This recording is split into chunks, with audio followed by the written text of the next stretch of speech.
انا كان نفسي الخبر ده ما يطلعش حقيقي، ولكن بعد ما شفته بعيني اتصدمت زي ما انتم هتشوفوه قدام عينكم كده بالظبط. وانا بقلب على التيك توك لقيت بعض الفيديوهات لبعض المؤثرين طالعين بيتكلموا عن واقعه حصلت في محافظه من محافظات مصر. انا مش هذكر اسم المحافظه احتراما لاهلها، ولكن بصراحه اللي عملوه بعض الاهالي في المحافظه دي عدى كل التوقعات. طبعا انا ما اعرفش الموضوع ده جديد ولا قديم، ولكن صناع المحتوى اللي طلعوا اتكلموا في الموضوع اتكلموا فيه دلوقتي. لما ظهرت لي الفيديوهات بتاعتهم شد انتباهي جدا اللي حصل في المحافظه دي، وقلت لازم اطلع اتكلم معاكم فيه. في مقاطع وفيديوهات منتشره لاشخاص بيتباركوا من بلاعه، زي ما بقول لك كده بالظبط، اشخاص في محافظه من محافظات مصر بيتباركوا من بلاعه. يعني مشيتي بالفعل لما جيتي واستحميتي بالميه دي؟ اقسم بالله مشيت. انت بتستحمي بيها ولا بتدهني مكان واحد؟ لا بغسل وشي واغسل رجلي واتوضى.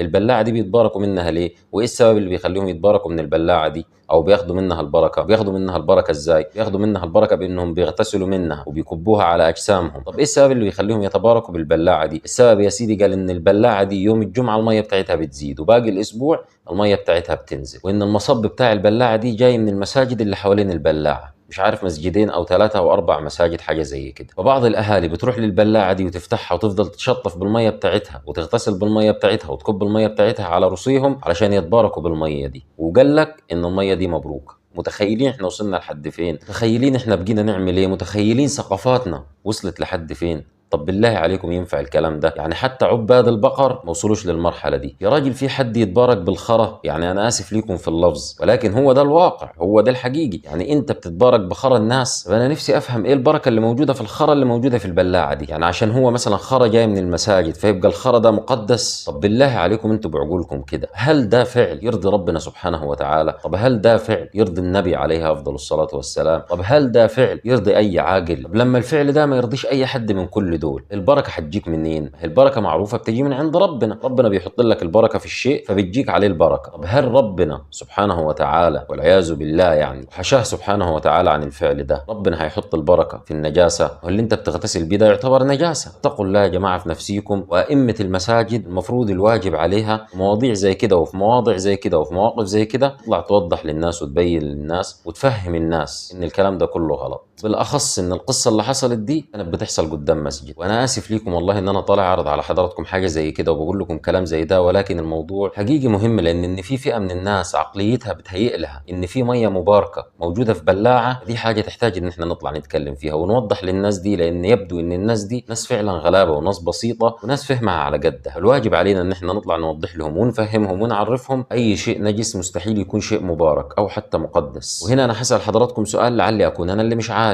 هل موجود في الكون من وقت خلق سيدنا آدم لغاية ما يوم القيامة يقوم في حاجة اسمها خرى مقدس أو بلاعة مقدسة أو مية خرى مباركة؟ وأنا ما أعرفش. هسيب الإجابة لحضراتكم. ربنا يهدينا ويهديكم ويرزقنا الفهم والعقل والحكمة، اللهم آمين.